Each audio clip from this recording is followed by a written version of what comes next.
As a child psychologist who once specialized in treating children who had endured severe trauma, I encountered a case 13 years ago that remains etched in my memory. It began one evening around 9 p.m., just as I was preparing to wind down for the night.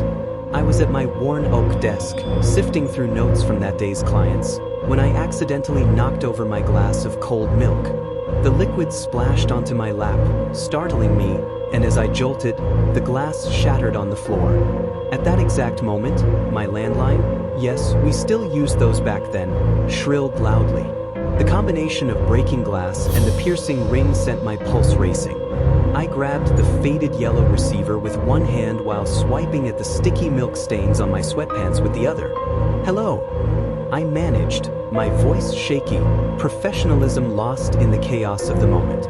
My heart was still pounding, though it began to settle as I took a deep breath.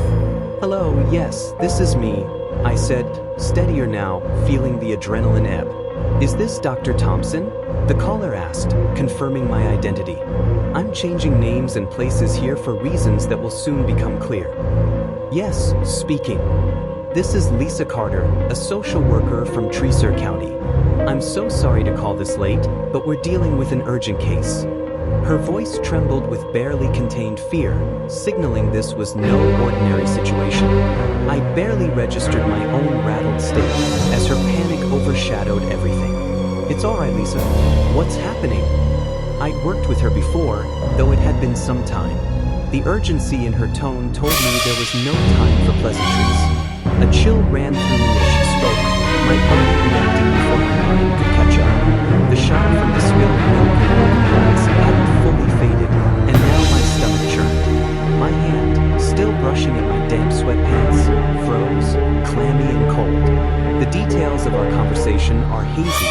Her voice wavered as her composure faltered, but I grasped the essentials. Within minutes, I was in my car, speeding toward the local hospital. I had somehow changed into jeans, a small relief. At least I wouldn't arrive looking like a disheveled mess. I wasn't a hospital-based doctor, but this case, as Lisa had emphasized, was extraordinary. From what I gathered, my new patient was a 3-year-old girl.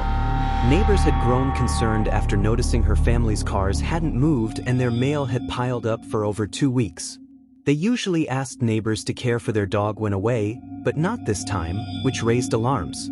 When police conducted a welfare check, they found a gruesome scene.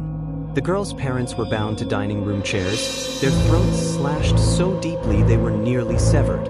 The family's small dog, dressed in doll clothes, was found in the girl's room, its throat cut as well.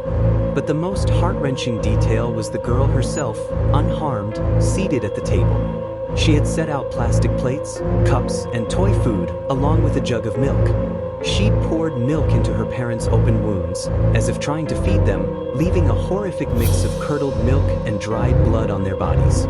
They'd been dead for at least 2 weeks, and she'd been alone in the house with their corpses and the dog's body the entire time, attempting to care for them.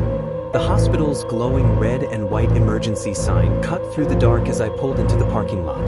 I braced myself for what lay ahead and stepped into the sterile corridor. Lisa met me almost immediately, her eyes wide, her hair disheveled, though she seemed slightly less frantic than on the phone. She led me to an exam room where a tiny girl sat on the table, her legs dangling. One white sock sagged around her ankle, the other pulled high. Both shoes were caked with dried blood. I shuddered, imagining her pacing through her parents' blood to pour milk into their wounds.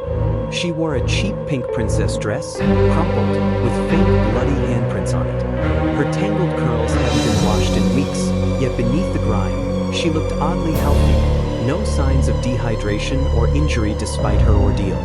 She sat motionless, hands folded in her lap, head bowed, resembling a well-loved but worn dog. Her stillness was uncanny, yet there was an innocent glow to her. "Hi, Emily," I said softly. "How are you doing?" She didn't move. Kneeling to her level, I gently placed my hand over hers. She tilted her head slightly, revealing large, dark eyes in a delicate, expressionless face.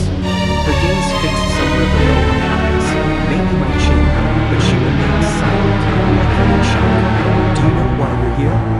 I asked gently. She nodded slowly, 3 deliberate times. I'm Dr. Ellen. You've been through something very tough, but you're safe now. Miss Lisa and I are here to help. Is that okay? Her eyes met mine, dark and piercing, sending a jolt through me like the one from the broken glass earlier. Those eyes in her angelic face felt almost unnatural, like a doll's eyes shifting. After a long moment, she nodded again, 3 slow nods. I withdrew my hand, unsettled by what I thought was a flicker of anger in her gaze. I asked if she wanted to talk, but she glanced at Lisa by the door and shook her head 3 times, indicating no. We stayed with her for hours as doctors examined her, finding her remarkably healthy. She remained still, only moving to nod or shake her head, always 3 times. Eventually, Lisa took over, and I prepared to leave. As I reached the door, a small, flat voice stopped me. It was for their own good. I turned to see her staring at me, her face blank but her eyes intense. What did you say, sweetie? I asked, unsure if I'd heard correctly. It was for their own good, she repeated.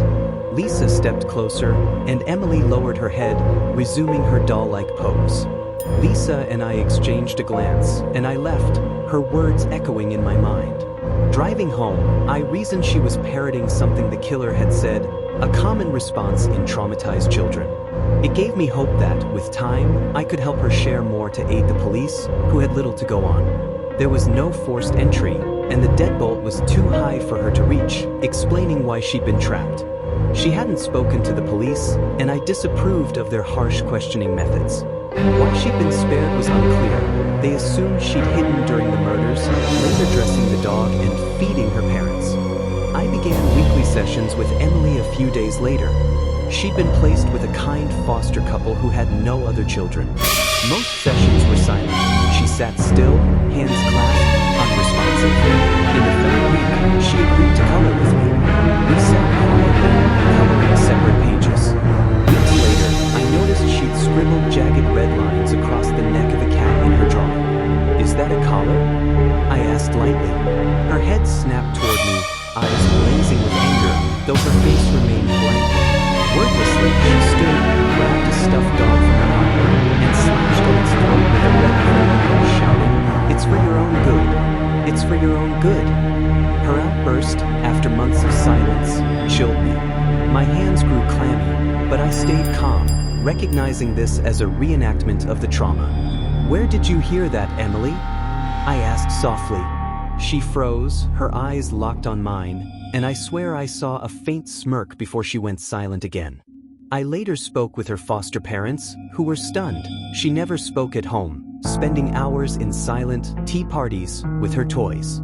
I also informed the police, who linked her father to local organized crime, suggesting a possible mob hit. Her behavior seemed to support this theory. 4 months, our sessions continued unchanged, silent coloring. Then, in our 4th month, everything shifted. Her foster parents were running late, so Lisa dropped her off. As we colored, Emily suddenly stood, rummaged through a toy chest, and shushed me when I asked what she was looking for. I played along, zipping my lips, intrigued by any change in her behavior. She retrieved a pink jump rope and, without a word, pulled my wrists behind my chair to tie them. My stomach nodded, but I allowed it, suspecting another reenactment. She tied the rope tightly, then moved her chair behind mine. I felt her shoulder brush my back as if she was adjusting her sock. My heart pounded, adrenaline surging. The office was empty, just us. She leaned forward, her breath against my ear, and whispered with chilling malice, "It's for your own good." Before I could react, her small hand swiped across my throat. Ice-cold pain seared through me. I tried to speak, but only a gurgle escaped. Blood poured down my chest, soaking my shirt. I thrashed, falling to the floor, realizing she tied my wrists far better than any 3-year-old should. She was no longer a child in that moment. I was the helpless one. I kicked over her chair, hearing it clatter, and caught a glimpse of her standing over me, smiling, a metallic glint in her hand as she tucked something into her sock. My body grew cold, my vision dimmed, and I felt like I was sinking into icy water. My last thought was of footsteps and a door opening. Maybe her foster parents had arrived. Then, darkness. I awoke 3 weeks later in a hospital. A client had found me the next morning, barely alive. I'd lost so much blood I'd been in a coma. Emily's foster parents were found days later, throats slit in their sleep, milk poured into their wounds. Glasses of milk sat on their nightstands.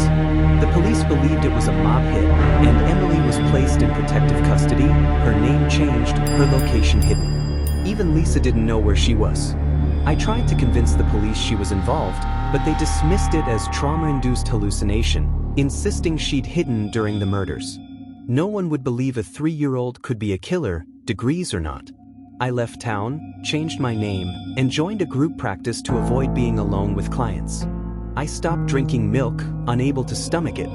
3 years later, at my new apartment, my phone rang at 9 p.m. My scar burned as I answered, trembling. A social worker described a 6-year-old girl found with her adopted mother's body, throat cut, milk spilled everywhere. I dropped the phone, packed a bag, and fled. I changed my name again, moved abroad, and now work as a waitress in a quiet pub. I avoid children, milk, and ringing phones. 10 years have passed, but this morning I saw a teenage girl on the street, dark hair, piercing eyes. I can't be sure it was her, but I'm packing my bags again. It's for my own good.